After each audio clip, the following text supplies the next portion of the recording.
How we doing, guys? I'm Jake. I'm the range manager. And I'm Kyle. I'm the retail manager. We're here at Wilshire Gun, and we're going to be talking about carry placement and what works, and what doesn't. So we've got appendix, we've got hip or strong side carry, and then we're also going to cover small of the back. Okay. Three, obviously, that we see, we get a lot of questions about.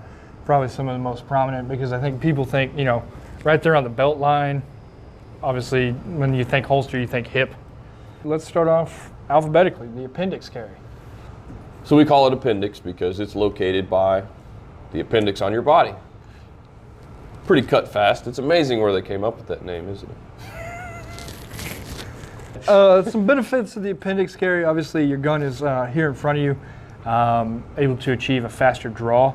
It's a lot easier to cover your gun too, especially in case of like you get in a scuff where you don't necessarily want to draw your gun. It's a lot easier to defend the gun if it's in the center line of your body versus if you have to try to reach back behind you or reach next to you, something like that. Not only that, but it's a lot easier to access that gun with either hand. And so then, some of the cons of appendix, however. Appendix isn't for everybody.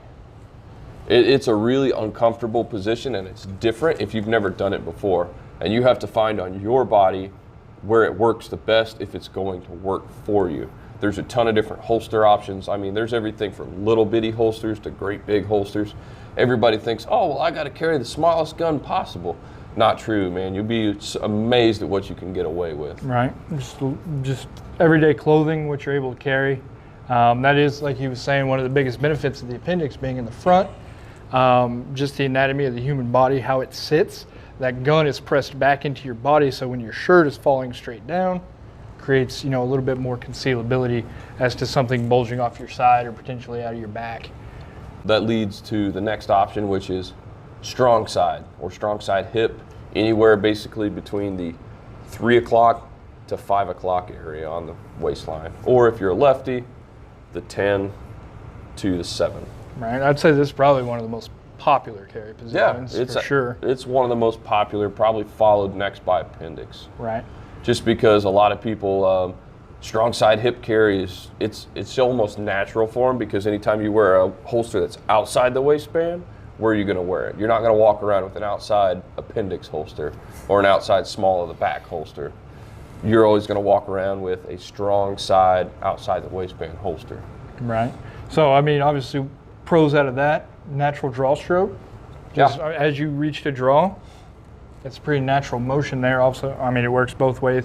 If you've trained a lot, let's say you're potentially in law enforcement or something like that, you're used to drawing out of a duty style holster, strong side hip inside the waistband is going to be very similar to your duty draw, where you're still reaching for that same position. Right. Not only that, but say, like I said with the appendix, we get in a scuff or something, you're able to put that hip back and away from whatever threat you might be pushing away from, or you might have to throw down with. So you have a little bit more control over retention of the gun.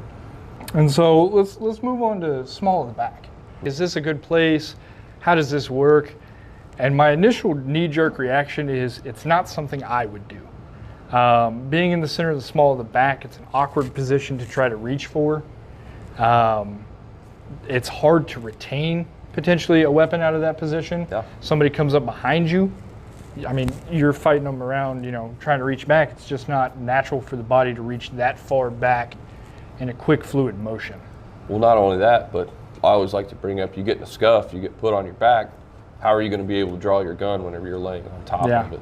You're just not, it's not feasible. Not only that, but how many times do we bend over to pick something up, and just because of how clothing and how the body works and everything, that shirt tail rides up, and next thing you know, exposure, you're waving your handgun out to everybody out there in the world.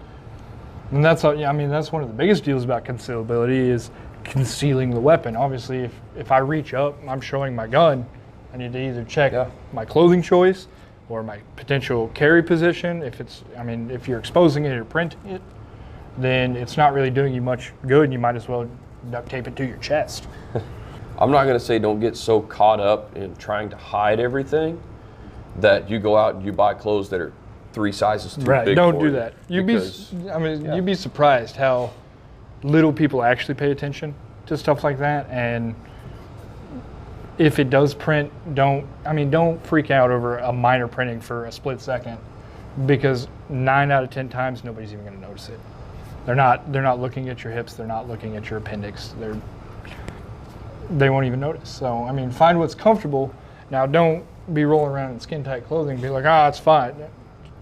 You know, find what works for you. Find the position that works for you, and find what's comfortable, in the most part, and what you're able to defend yourself with the best. Bang. Really, what makes and breaks concealed carry, no matter what it is holster and belt selection. Believe it or not, your holster and your belt are what makes or breaks concealed carry for you. Huge point of carry, yeah. Belt. Some people, they'll come in here, and we have some different belt options that you can always check out. But people will come in here with old leather, saggy belts. Yeah. Their pants are falling down. Their gun's falling down. It's not sitting right. They find it uncomfortable. Get a good belt that straps on tight, that holds your gun in place. It'll change your life. All right, guys. I'm Jake. And I'm Kyle. Hey, come shoot with us. Old leather, saggy belts. Yeah. Their pants are falling down. Their gun's falling down.